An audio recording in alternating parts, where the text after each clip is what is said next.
김영무의 작가생활 이야기 세 번째 시간이에요.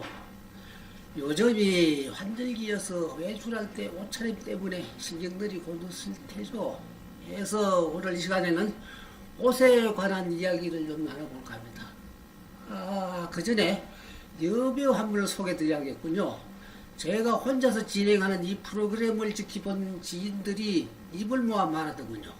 이왕이면 아름답고 젊은 여인과 함께 프로그램을 진행해야 구독자가 늘어나지 않겠냐 하고요. 자네 극작가 생활을 오래 했으니 많은 여배우도 알고 있을 텐데 하면서요. 네, 대학에서 성악을 전공했고 음역이 소프라노였는데 요즘은 연극 배우로 활약하는 안녕하세요. 현수연이에요. 평소에 제가 존경하는 작가님인데 함께 일할 기회가 생겨서 무척 기쁩니다.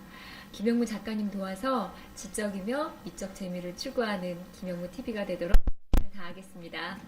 현수연 요즘도 무슨 연극 연습을 하는 줄 아는데 의상 연출은 다 된 거예요? 아직 좀 고민 중에 있어요. 연극이 만들어지는 과정에서 적당히 통할 수 있는 파트라는 게 있을 수가 없는데 여러 관객들은 예사롭게 보아 넘길 수도 있겠지만 무대 의상 연출의 중요성 또한 아무리 강조해도 지나침이 없는 부분이랍니다. 특히 사극의 경우에는 무대 의상이 작품의 성패를 좌우할 수도 있고요. 언젠가 어느 신문에서는 영화 의상에 관한 얘기를 썼는데 옷이 제3의 배우로 연기의 20%를 담당한다는 내용도 서술했더라고요. 제가 무대 의상과 관련된 에피소드 한 가지를 들려드려야겠군요. 5년 전 겨울이었습니다. 저기 대학로에 있는 마리카 소극장에서 제 작품 엘렉트라인 서울이 공연될 때였죠. 고대 그리스 비극 엘렉트라를 지구부의 서울로 옮겨 불교적 유래 사상에 대입해 본 창작극이었습니다. 그러니까 서울의 엘렉트라가 되는 에라는 창녀로 팔려간 여인이 되었다가 자기를 버린 어머니를 죽이려는 사리를 품고 여차여차의 선임이 된 오빠를 찾아 새업사란 절간을 찾아옵니다. 연극 연습이 어느 정도 마무리 단계가 되었을 때 에라 역을 맡은 여배우 이유리씨가 나한테 물었습니다. 선생님, 에라가 무슨 옷을 어떻게 입어야 할지 전 감을 잡을 수가 없는데 어떻게 해요? 하고요. 물론 그때 저는 알아서 처리할 테니 걱정하지 마세요 하고 말했습니다. 물론 그때 저는 의상감독 이규태 선생님이 연출을 잘해줄 거요 하고 순간의 위기를 모면하긴 했는데 그날 밤에 제 아무리 생각을 해봐도 제 머리에는 에라의 의상에 대한 컨셉이 떠오르지 않았습니다. 시청자 여러분도 한번 생각해 보십시오. 복수심에 불타는 창녀 출신이 절가를 찾아오는데 과연 어떤 옷차림이 올까요? 그때도 역시 저는 전문가는 다르구나 하는 감탄을 하게 되었는데 의상감독 이규태 선생이 에라에게 찢어진 청바지에 방코트를 입히더군요. 그러니까 묘하게도 에라의 캐릭터에 그대로 적용하더라고요. 저 작가님, 그 저서 목록 중에서 올바른 남성복 차림의 실제란 책을 발견했는데요. 무대 의상에 제가 관심이 많아서 그런 책도 쓰시게 된 거예요? 사실은 그 반대예요. 33년 전인데 서울에서 88 올림픽이 개최됐던 그 해에 어느 회사 청탁에 의해 그 책을 쓰게 되었는데 사실은 그때부터 아마 한국의 극작가 중에서는 제가 무대 의상에 가장 많은 관심을 갖는 작가가 되었을 거예요. 믿거나 말거나 상관없는 얘기가 될 것도 같은데 프란시스 포드 코프라가 연출한 가드파더 즉 배부라는 갱스터 영화가 처음 상영될 때 저는 마피아 눈물이 마론 브란도의 의상이 과연 어떻게 연출되었을까 하는 호기심으로 극장에 갔었답니다. 근데 처음에는 마론 브란도가 입은 옷을 보고 뭐 저래 하는 느낌만 받았어요. 펑퍼짐하고 후줄그레한 옷차림이었거든요. 부하 조직원들은 전형적으로 날쑥한 금정색 정장 차림을 했고요. 그랬는데 이상하게도 영화가 진행되어 감에 따라 마론 브란도의 그 흐름에 보이는 옷이 점차 멋있게 보이기도 하더군요. 그래요. 선생 노릇을 하게 되면 오히려 많은 걸 배운다는 말이 있듯이 그때 그 책을 집필하게 되면서 저는 이른바 의상학을 이해하게 되었던 거예요. 의상학은 20세기에 등장한 늦깎이 학문으로 정립되었고 의상은 요즘 말로 하면 토탈 패션이 되는데 의상이라는 말 속에는 화장과 장신구까지 포함되어 있다는 말씀입니다. 그리고 의상을 통해 그 시대의 총체적 문화 현상을 짚어볼 수도 있더라고요. 그리고 사람이 옷을 입는 방법을 착장법이라는데 옷차림의 원칙은 흔히 TPO로 표현하기도 한답니다. 타임, 즉 때와 플레이스, 즉 장소와 오케이션, 즉 상황에 알맞는 옷차림을 해야 한다는 거예요. 이를테면 수영복 차림으로 성당이나 절간에 갈 수가 없고 작업복 차림으로 예식장 하객은 될 수 없는 일 아니겠어요? 현수희한테 한번 물어보고 싶은데 네. 수현 씨는 옷의 기능 중에 옷이 하는 역할이 어떤 것이라고 생각해요? 옷이 하는 역할, 옷이 추위로부터도 또 우리의 몸을 보호해주기도 하고요.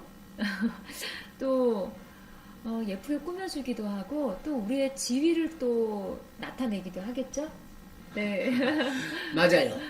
옷의 기능은 대개 장식성, 보호성, 정숙성과 같은 세 가지로 분류를 하는데 재밌는 사실은 옷의 기능 중에 장식성이 보호성이 앞장선다는 거예요.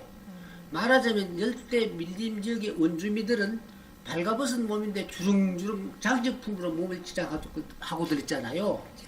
그리고 더욱 재밌는 사실은 사람들은 옷으로 자기 지부를 가려서 정숙성을 지켰다고 보았는데 최근에 의상심리학자 제임스 레버 같은 분은 옷이 도리어 반정숙성으로 나타난다는 주장을 펴기도 했더군요. 무슨 말이냐 하면 사람이 항상 옷을 입고 살기 때문에 성적 관심을 더 가중시킨다는 거예요. 이를테면 동물들은 옷을 입지 않고 살기에 발전기 때문에 암수가 만난다는 거죠. 재밌네요, 정말. 그렇다니까요. 미국의 랑그너라는 사람은 원래 셰익스피어 연극 페스티벌의 의상 담당자였는데 의상 문제로 골치를 썩히다 못해 아예 의상 사회 심리학자가 되기도 했던 거예요. 그는 인간이 직립 자세로 살기 시작하면서부터 주요한 부위를 보호하기 위해 옷을 입기 시작했다는 논리를 펴기도 했죠. 동물들처럼 네 발로 기어다니게 되면 주요 부위가 절로 보호되니까요.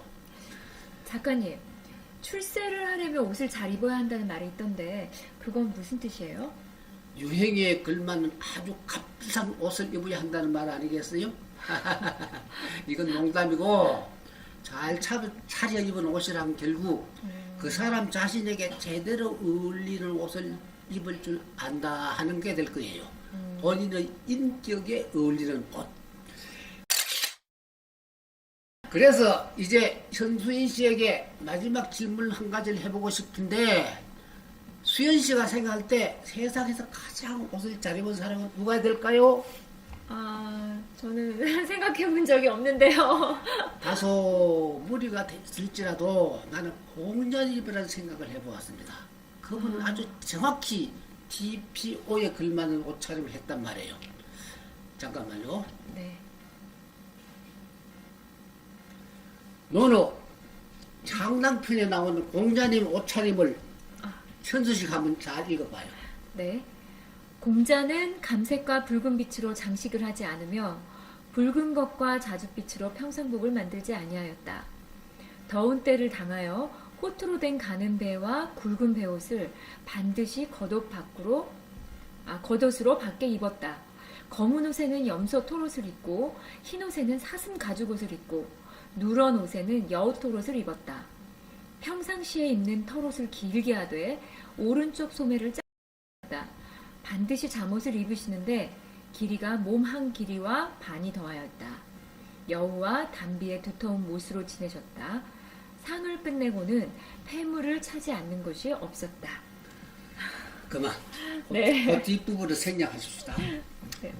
공자님이 사슴 가죽옷을 입고 여우털 옷도 입었다니 요즘에 동물보호론자들이 발끈할 수도 있겠는데 앞에서도 밝혔지만 의상은 그 시대상에 반영이 되기도 하니 어쩌겠어요. 수현 씨는 공자님이 옷차림 얘기 처음 듣죠? 네. 그리고 어때요? 나 방송을 처음 해보는데 느낌이요? 아, 작가님께서 너무 편하게 지금 잘 해주시고요. 아, 또 제가 관심이 있었던 옷에 대한 부분들이 오늘 좀 새롭게 많이 알게 된 부분들이 있어서 굉장히 재미있는 시간이었습니다. 그래요? 네. 청취자들이 좋아할까요? 좋아하실 것 같은데요?